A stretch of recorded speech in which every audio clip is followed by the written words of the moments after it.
Assalamualaikum. Saya Cikgu Rosliza dari SMK Sultan Yahya Petra 1, Kuala Krai.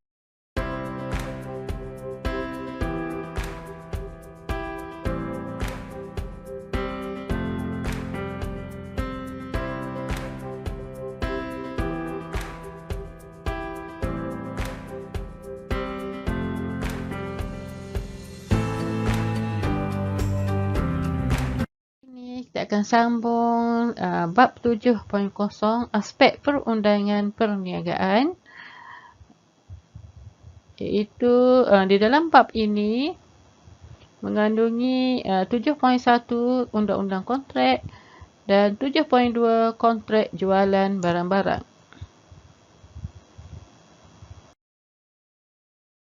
Belajar bab 7.1 undang-undang kontrak.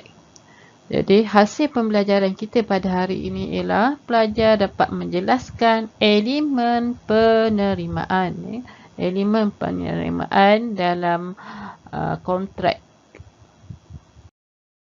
Kita telah belajar tentang takrif akta kontrak, tetapi sekarang ni cikgu ulang semula dalam video kita kali ini.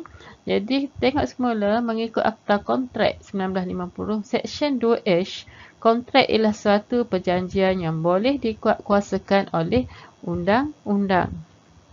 Okay. Di Seksyen 10.1 menyatakan sesuatu perjanjian adalah kontrak jika dibuat atas kerelaan bebas pihak-pihak yang layak membuat kontrak untuk satu balasan yang sah dan dengan tujuan yang sah. Sekarang kita lihat contoh kontrak. Ini telah cikgu jelaskan dalam video cikgu yang lepas. Okey, jadi contoh yang pertama ni, Ahmad bercadang untuk menjual kereta miliknya kepada Azli dengan harga RM40,000. Okey, jadi di sini berlakunya tawaran oleh Ahmad kepada Azli. Okey. Dan seterusnya, Azli pula bersetuju untuk membeli dan membayar harga kereta tersebut kepada Ahmad.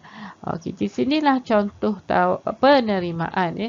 Jadi apabila Azli bersetuju dengan tawaran yang dibuat oleh Ahmad, bermaksud wujudnya penerimaan. Okey.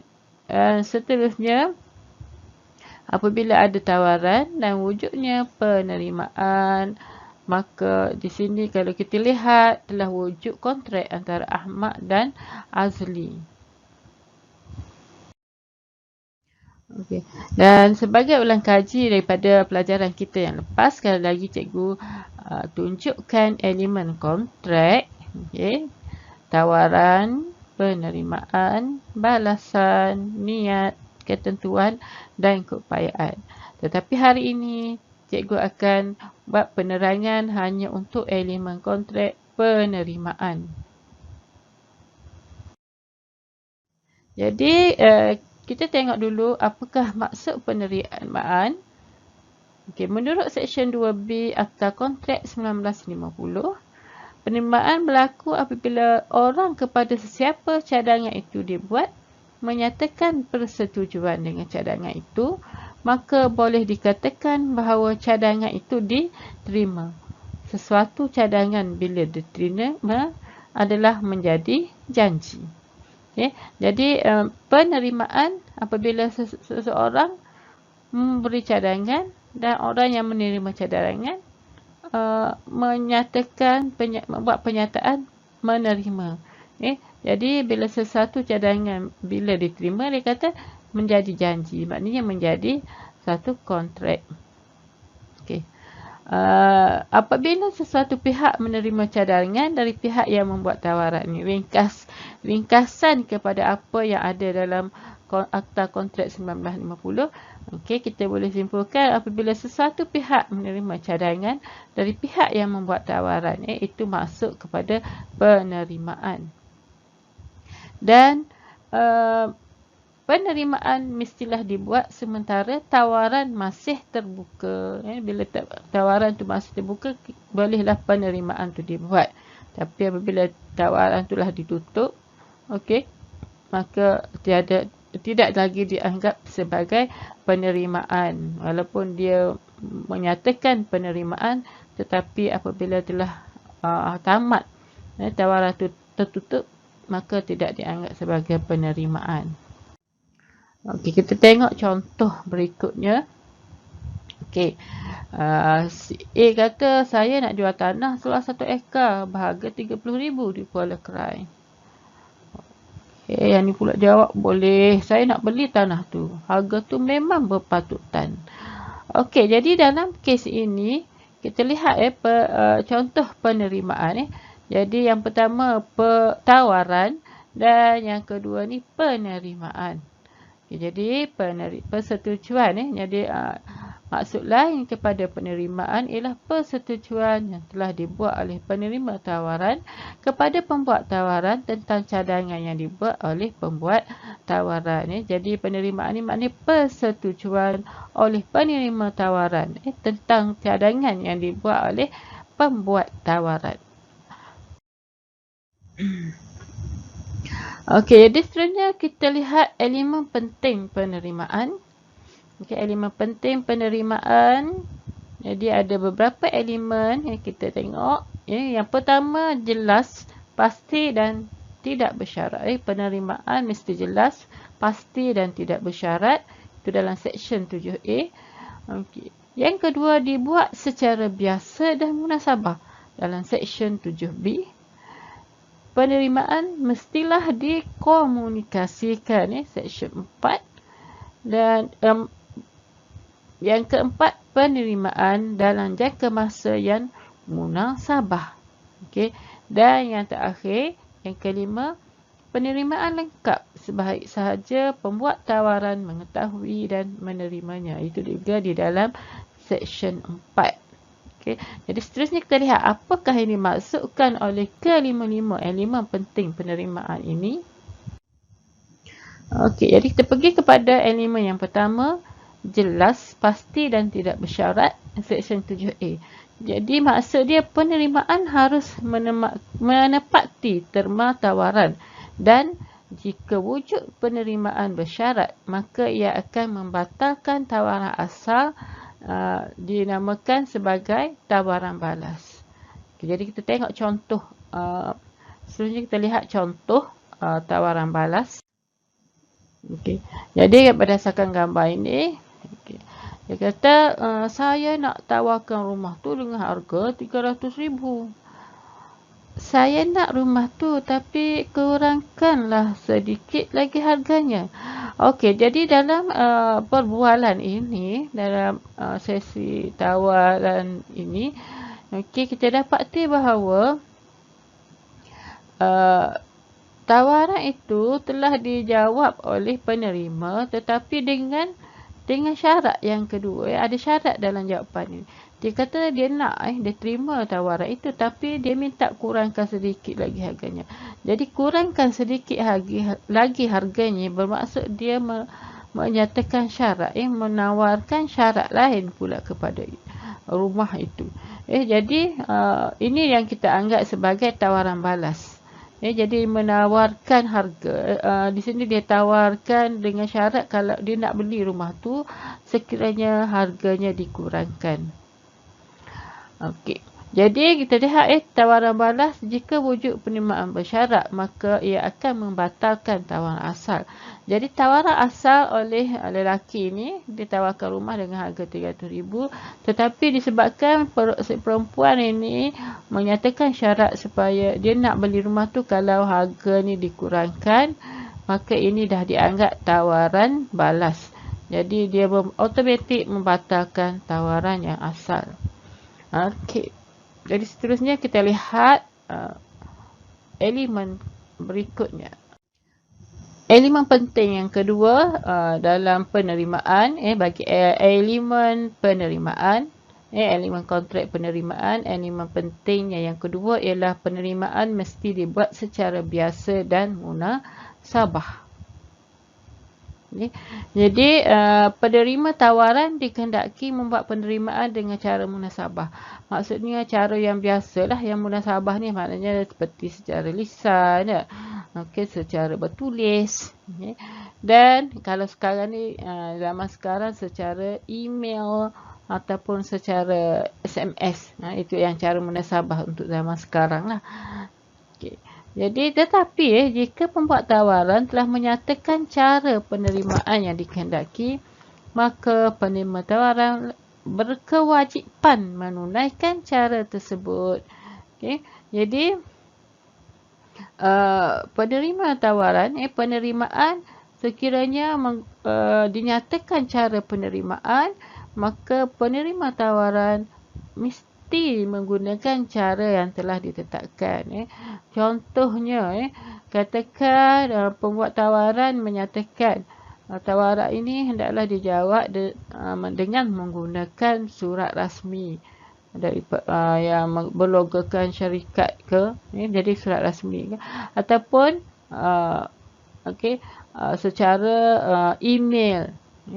Jadi penerima tawaran mesti mengikut cara yang telah ditetapkan oleh pembuat tawaran. Okey.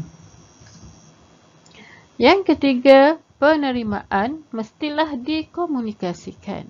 Jadi penerima tawaran mesti memberitahu kepada pembuat tawaran sama ada menerima tawaran itu atau sebaliknya. Jadi kita boleh faham sini, penerima mesti beritahu kepada pembuat tawaran. Jadi kalau tak beritahu, kemungkinan dianggap sebagai menolak, kan. Jadi perbuatan mendiamkan diri tidak menunjukkan penerimaan di sisi undang-undang.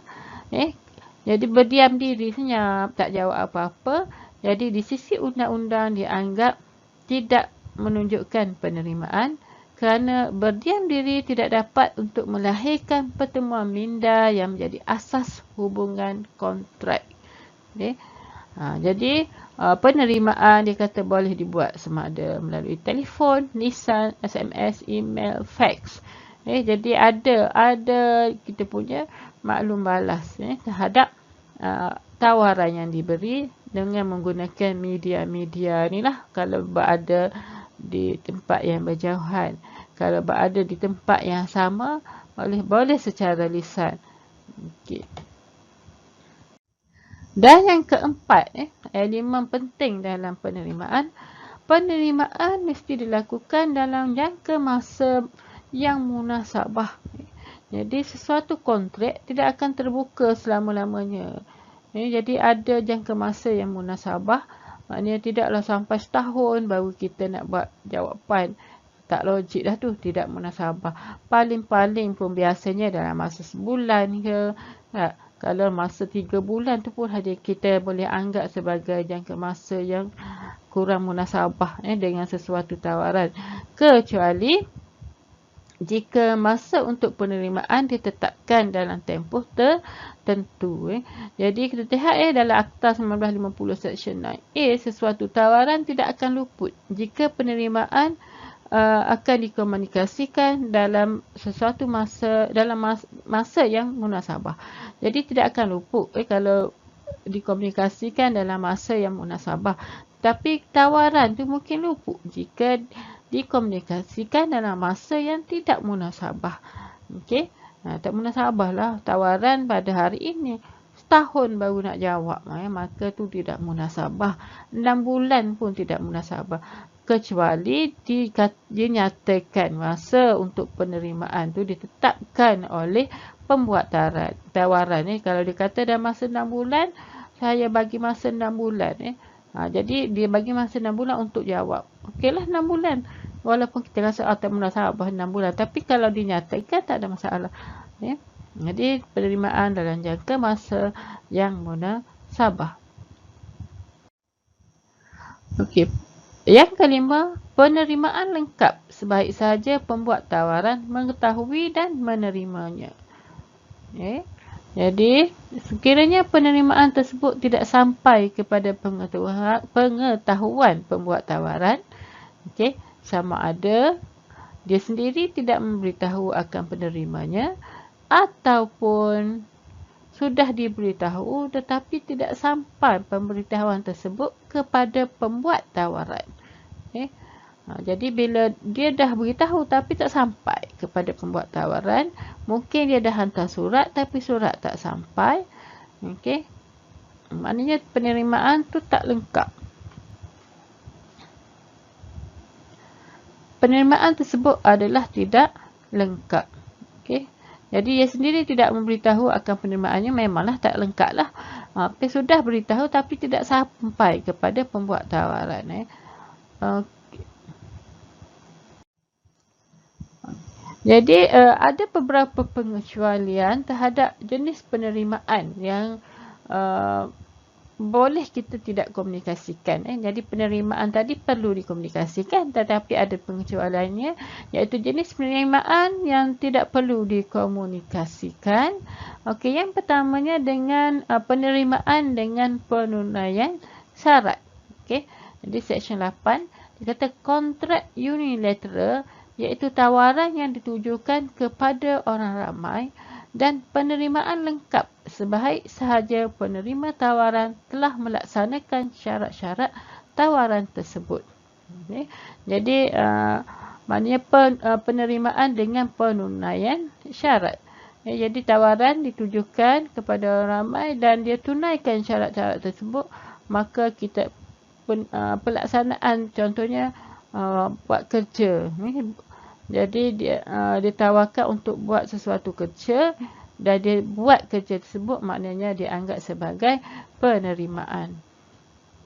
Maknanya dia melaksanakan syarat-syarat tawaran. Okey. Dan yang kedua, kaedah pos terpakai. Penerimaan lengkap sebaik sahaja penerima mengepos surat penerimaan tersebut. Tadi cikgu ada sebut pasal pos kan. Jadi bila penerima poskan surat dia masuk dalam peti pos, maknanya penerimaan tu dah lengkap. Jadi penerimaan tu lengkap bila dipost, dan secara logik ni post kalau dalam Malaysia ni paling-paling pun 3 hari ke tidak pun 5 hari akan sampai lah. Dan yang ketiga, jualan lelong. Jualan lelong, penerimaan lengkap sebaik sahaja pelelong menjatuhkan tukul kayu. Jadi dalam jualan lelong, bila tukang lelong ni jatuhkan tukul kayu, maknanya tidak ada lagi tawaran. Tidak ada lagi tawaran terhadap barang yang dilelong, maka pelelong akan menjatuhkan tukul kayunya sebagai penerimaan terhadap tawaran yang dinyatakan. Okey, jadi 3 pengecualian. Jadi komunikasinya adalah dengan menjatuhkan tukul kayu. Itu tak perlu jawab ya ke apa. Jadi tukul kayu tu dalam majlis lelong memang jawapan penerimaan. Kita lihat kes rujukan Preston Corp 9 Berhad lawan Edward Lyons, kes tahun 1982. Di kes ini untuk kita terangkan tentang elemen penerimaan dan tawaran. Jadi dalam kes ini isu utama yang terdapat ialah isu bayaran tambahan kos percetakan 500 yang tidak termasuk dalam perjanjian dan isu hak milik filem positif percetakan. Jadi kita tengok kes, fakta kes. Dalam kes ini plaintiff iaitu Preston adalah sebuah syarikat penerbitan buku dan defendant Edward Leong ialah sebuah firma percetakan. Plaintiff telah membayar semua bayaran percetakan kecuali satu jumlah bernilai 500 yang dikatakan ialah bayaran lebihan yang telah di-charge. Defendant mengatakan bahawa 500 adalah sebahagian daripada kos percetakan yang patut ditanggung oleh plaintiff, iaitu kos yang digunakan untuk membuat semula filem positif untuk cetakan semula. Jadi plaintiff enggan membayar wang tersebut dan kedua-dua pihak menuntut hak milik filem positif tersebut. Jadi timbul isu tentang bayaran 500 yang dicaskan oleh syarikat Edward Leong terhadap syarikat Preston. Dan pada masa yang sama juga, kedua-dua syarikat ini menuntut hak milik terhadap filem positif untuk cetakan semula. Jadi kita tengok apakah keputusan mahkamah. Jadi mahkamah telah memutuskan bahawa isu bayaran 500 tidak dinyatakan dalam perjanjian dan tidak boleh dikuatkuasakan dalam perjanjian ini. Jadi plaintiff tidak perlu membayar 500 kerana 500 ini tidak dinyatakan dalam perjanjian sebagai tawaran. Terhadap perkhidmatan yang diberikan, bayaran terhadap percetakan dan juga bayaran filem positif. Jadi tawaran terhadap bayaran kepada filem positif 500 tu tidak dinyatakan dalam perjanjian. Jadi menyebabkan tidak ada penerimaan oleh plaintiff. Jadi kerana tidak ada tawaran, maka tidak adalah penerimaan. Jadi plaintiff tidak perlu membayar RM500 tu.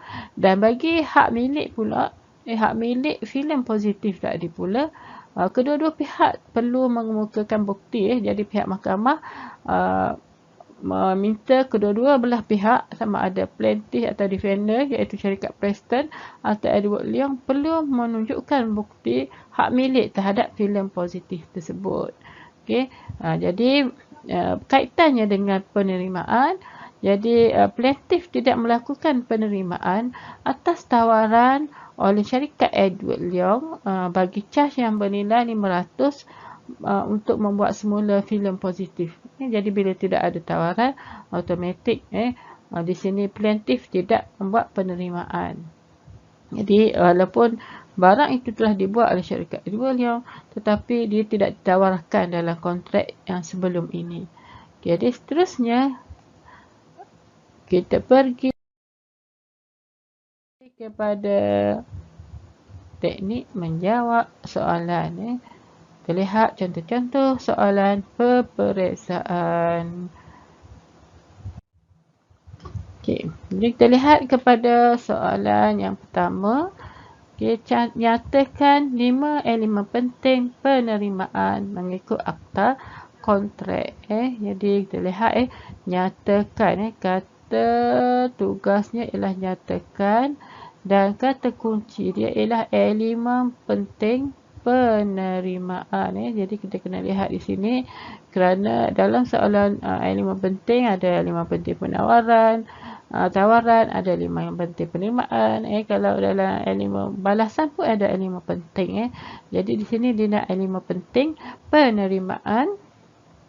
Okey, jadi dia nak 5. Jadi biasanya 4 lah dalam peperiksaan kan. Jadi ada 5, jadi markah dia 5, maka dia pun nak dinyatakan dalam soalan 5.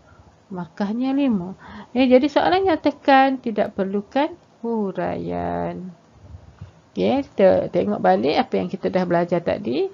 Jelas, pasti dan tidak bersyarat. Seterusnya, dibuat secara biasa dan munasabah. Yang berikutnya, penerimaan mestilah dikomunikasikan.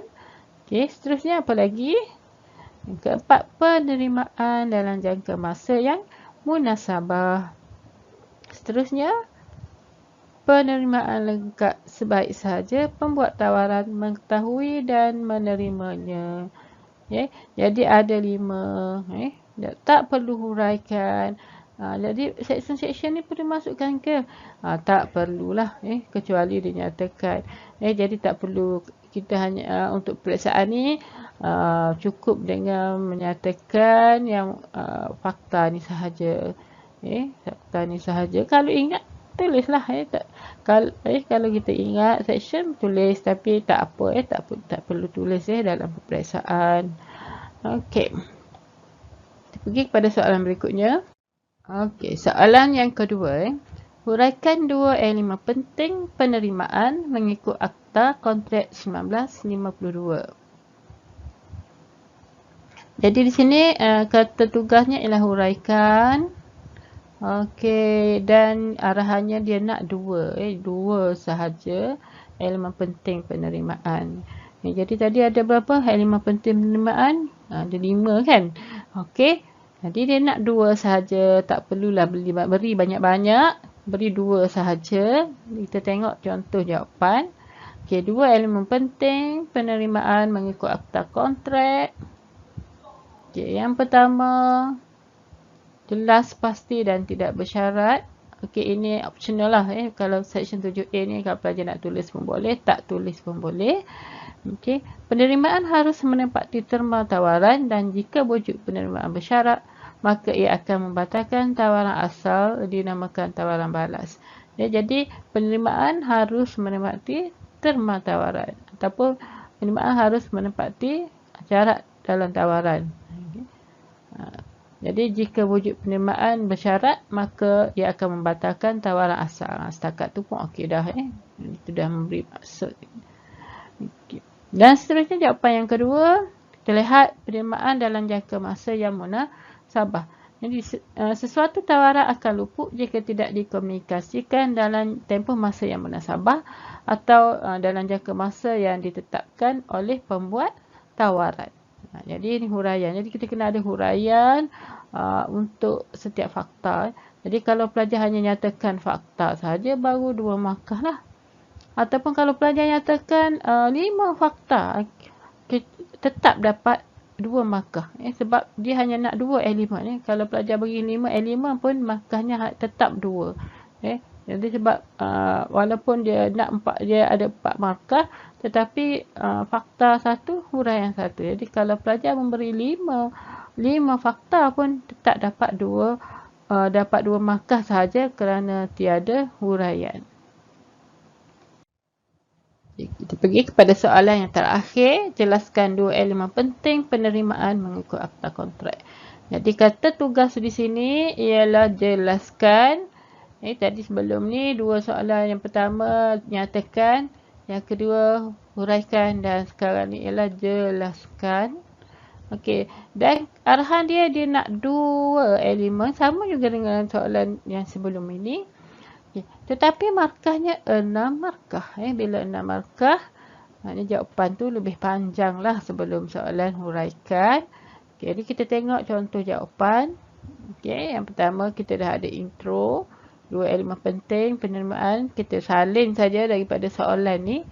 Terusnya kita tengok jawapan yang pertama. Jelas, pasti, tidak bersyarat. Dapat 1 markah di sini untuk fakta. Penerimaan harus menepati terma tawaran. Jika wujud penerimaan bersyarat, maka ia akan membatalkan tawaran asal, dinamakan tawaran balas. Dan kita perlu apa? Tambah contoh. Kita berilah contoh. Ali menawarkan Zam sebuah telefon bimbit dengan harga 300. Zam bersetuju membeli telefon jika ada diskaun 10%. Jadi di sini tidak berlaku penerimaan. Sebenarnya berlaku adalah bukan penerimaan tapi tawaran balas. Jadi bila Zam setuju nak beli tapi dengan diskaun 10%, automatik tawaran Ali telah terbatal dan tidak berlaku perjanjian di sini. Tidak berlaku kontrak antara Ali dan Zam kerana Zam telah membuat tawaran balas. Jadi untuk wujudnya kontrak, Ali perlu menerima apa yang Zam tawarkan sebagai tawaran balas. Jadi kita pergi kepada jawapan yang kedua. Penerimaan dalam jangka masa yang munasabah. Sesuatu tawaran akan luput jika dikomunikasikan dalam tempoh masa jika tidak dikomunikasikan dalam tempoh masa yang munasabah. Atau dalam jangka masa yang ditetapkan oleh pembuat tawaran. Jadi tawaran akan luput jika tidak dikomunikasikan dalam tempoh yang munasabah ataupun jika tidak dikomunikasikan dalam jangka masa yang ditetapkan oleh pembuat tawaran. Ini huraian kepada elemen yang kedua. Contoh, kita beri contoh, ikutlah kita reka je contoh apa yang kita faham. Jadi di sini Ali menawarkan sebuah kedai kepada Zam dengan harga 30,000. Zam diberi tempoh 2 minggu untuk menerima tawaran tersebut. Dalam masa seminggu Zam bersetuju membeli rumah. Di situ berlakunya penerimaan oleh Zam. Sebabnya dia jawab tawaran itu dalam masa seminggu. Kalau dia jawab dalam masa 3 minggu, maka penerimaan tawaran itu akan luput.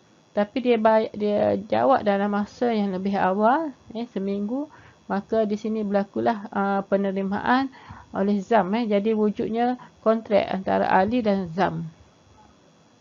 Okay. Sebagai penutup untuk pembelajaran kita pada hari ini, kita ulang balik apakah elemen penting penerimaan. Okay. Yang pertama, jelas, pasti dan tidak bersyarat. Yang kedua, dibuat secara biasa dan munasabah. Ketiga, penerimaan mestilah dikomunikasikan. Yang keempat, penerimaan dalam jangka masa yang munasabah. Dan yang kelima, penerimaan lengkap sebaik saja pembuat tawaran mengetahui dan menerimanya. Okay. Jadi, setakat ini saja untuk hari ini.